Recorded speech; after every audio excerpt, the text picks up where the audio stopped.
Are you ready to rumble? Anyways. Hi guys, what's up? It's Kat and welcome back to my YouTube channel. I was thinking a few days ago, I was like, I don't have a niche. Like when I think of my YouTube channel, I don't know. I don't know what it's about. If you asked me to describe my YouTube channel in one word, I would tell you vibes. That's the concept of my channel, vibes. Cause I see myself making vlog videos and enjoying that. Probably once a month at most. I see myself making videos about playlists I like, music I like, my favorite food, show I'm watching, things I'm enjoying, anything that's going on in my head that I just want to torment people with, you know? But I don't see myself having a particular brand or particular thing that I'm locked into. And I've always thought growing up that that was a bad thing because I've always had interest in a lot of things.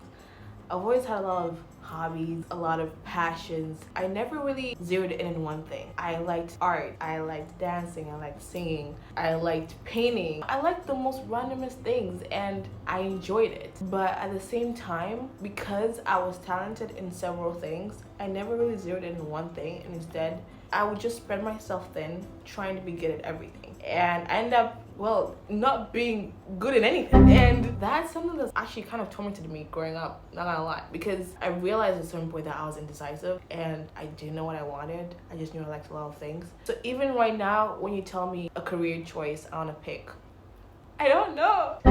Okay, I like a lot of things. Today I want to be a baker. Tomorrow I want to be a lawyer. The next day I want to be an environmentalist. The next day I want to be a wedding planner. Like there's always something that I want to do and I know I can't just do everything. So I feel like I'm limited in the fact that I have to choose one thing to do for the rest of my life. And of course, no one has put a gun to my head. I can easily change careers year by year. I know there's no pressure to, there's kind of small of a pressure to be good at something. That's why we have careers and you have to have years and years of experience to be hired. And it's like, where am I supposed to get the experience? Where, Samantha? Where? You know, like you can't be telling me the job that's hiring people, they want you to have 10 years of experience. Sir, I just graduated a few months ago. Like, chill out. And it makes sense. People want someone who's good at something. So they have the guarantee that they're gonna be good at their job. If you've done it for years, then obviously you have the hang of it. And I don't like that culture because it perpetuates the notion that someone can't learn on the job and they can't become good at it in a short amount of time, or that someone can't be naturally good at something. It continues to push out the whole concept of perfectionism, in my opinion. Maybe I'm reading too much into it, but I feel that way because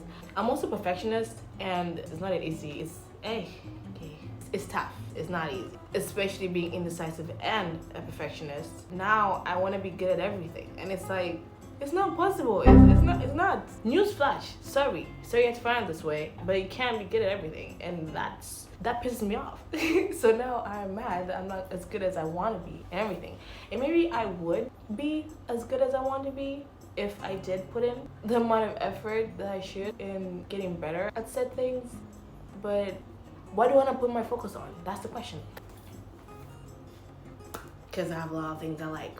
And if I was to rank these things by which one I like the most, I cannot tell you for the life of me. And that scares me sometimes. Because sometimes I look at people who have their shit together, or most of people who have one hobby or one thing that they're passionate about and they put all their time and their effort into getting better at that thing. Maybe it's art, maybe it's playing an instrument, and they dedicate hours and weeks and years of their life becoming experts at this thing and mastering this skill. And it's beautiful to watch because it's like, wow, you really honed in on this, and the results speak for themselves. You put in time and effort, whether it's gymnastics or sport. Like, I love that laser focus that athletes have on their goals because they know what they want to do and they just go after it. They've been training for it since they were kids, and now they're older and they're still getting better and better at it every day. I wish I had something that I was so passionate about to that extent. And most of these people, like, they'll be like, no, I'm not that good. I'm just okay at it. Like, shut up, Susan. You're absolutely talented and it's annoying, okay? Like, you're exceptionally good at drawing and it's beautiful to watch. That's something to be proud of. Don't push it under the rug because you're trying to downplay it. Like, you put in hours and hours for a long time, and it's something to be proud of. You've dedicated a good chunk of your life to being good at this thing, and you are. I like that approach in life. But I also think my approach maybe isn't so bad. I still haven't come to terms with it, but I think there's potential there, in that life isn't about being exceptionally good at everything or exceptionally good at one thing or two. It's more so enjoying the things that you can do. When we think about cooking, you don't think, damn, I can't make ratatouille out of scratch. Out of scratch? What the? You don't think, damn, I can't make ratatouille from scratch. I suck.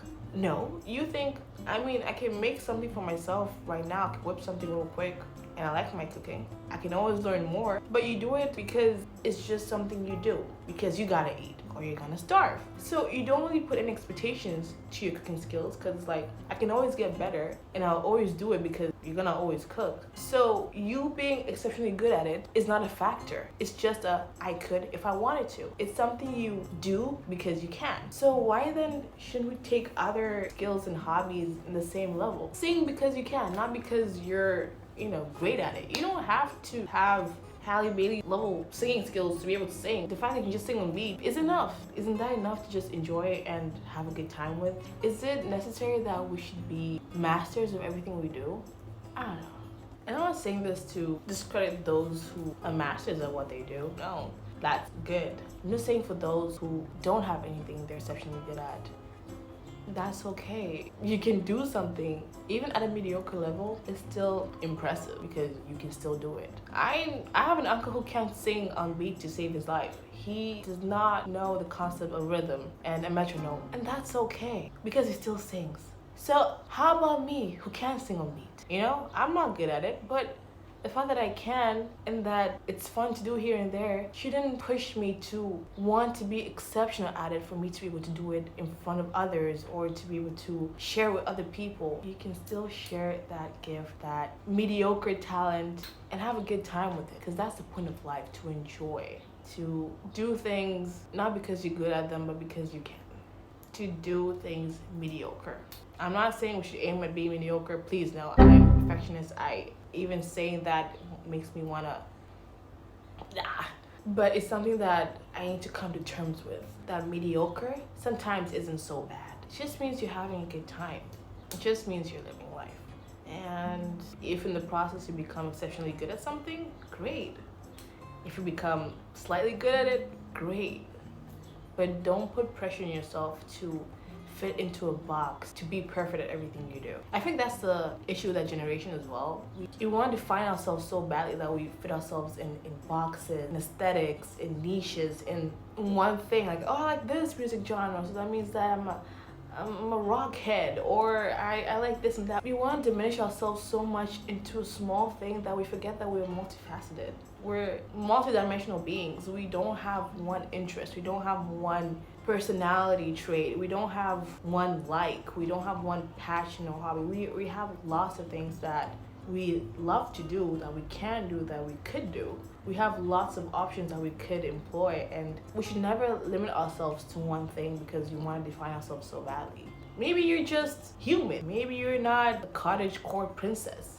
Maybe you're just you, Sasha. Like, it's really not that big a deal. And I get it, because I feel like growing up, I've had a lot of identity crisis throughout the years where I try so hard to define myself and to lock into one thing, and I realized that